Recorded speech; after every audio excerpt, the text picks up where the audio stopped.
Early Edition intern Tammy Mack. She was with us for 5 weeks. Sadly, Friday was her last day, but she has left behind a lovely piece about businesses in Washington state and Canadians, I guess, unofficially boycotting U.S. travel and the steps some of those businesses are taking to try to get Canadians to return. So Tammy is going to bring us that piece in just a couple of minutes. First, though, May Long Weekend marks the unofficial start of Canadian summer, the May 2-4 as many know it. And all morning we're talking about the great travel and adventure options for people who want to take advantage of the great outdoors. One popular destination for British Columbians, though might be seen with a little less love this season. Border crossings to Washington state have been way down this year. And here to talk about some of the efforts our American neighbors are taking to lure us back is our CBC intern, Tammy Mack, who has been with us on the Early Edition for a few weeks now. Hello, Tammy. Hello. So tell us about these border numbers first off. What have we been seeing? Well, it looks like the numbers are down significantly. Data shows a nearly 43% drop in vehicles with BC license plates heading south in March. That's according to Whatcom Council of Governments, a U.S. regional government agency in Washington state. And in April, the number of Canadians driving across the border dropped 35% compared to the same period last year, according to U.S. Customs and Border Protection. And according to data from Visit Seattle, 1.7 million Canadians visited Seattle last year.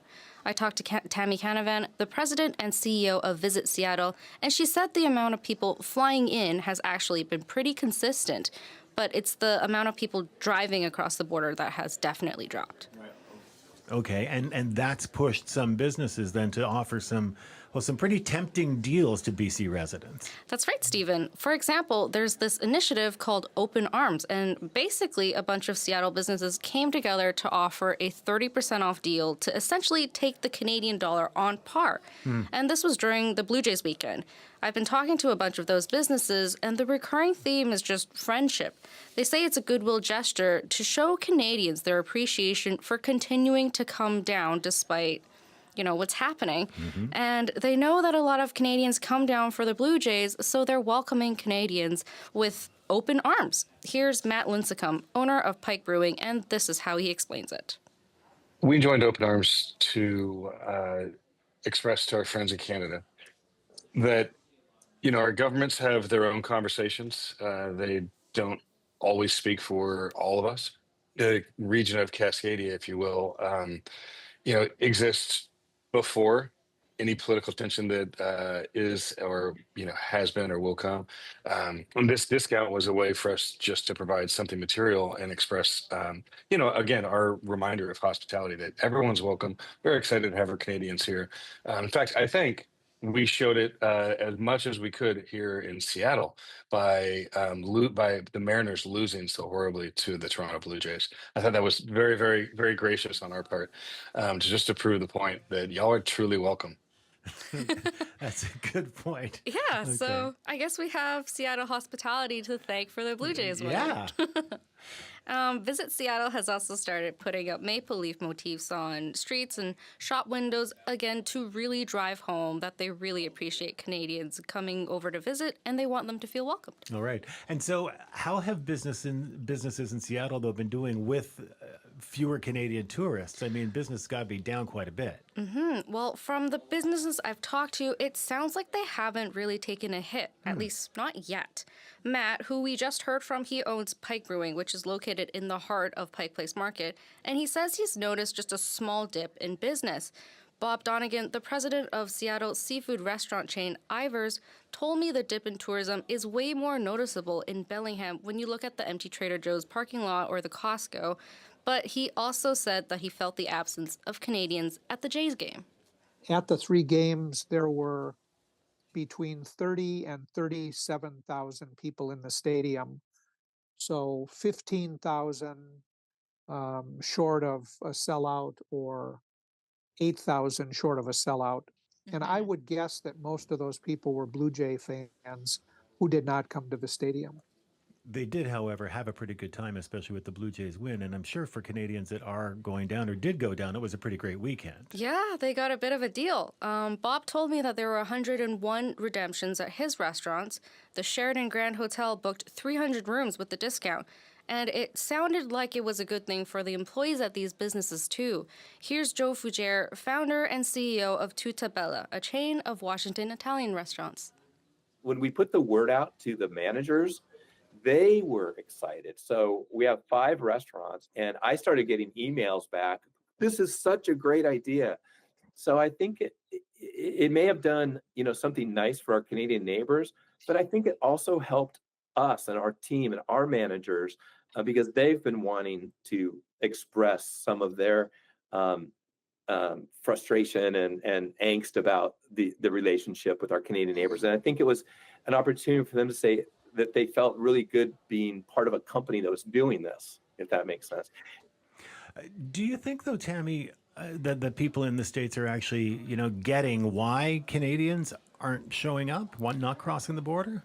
In Blaine, Mayor Mary Lou Stewart is pleading with Canadians to consider returning. She told CBC she is concerned about the impact the trade war between Canada and the U.S. is having on her community.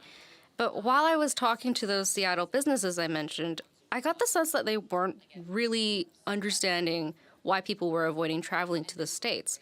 They were talking about border lines and the 51st state and calling our prime minister governor.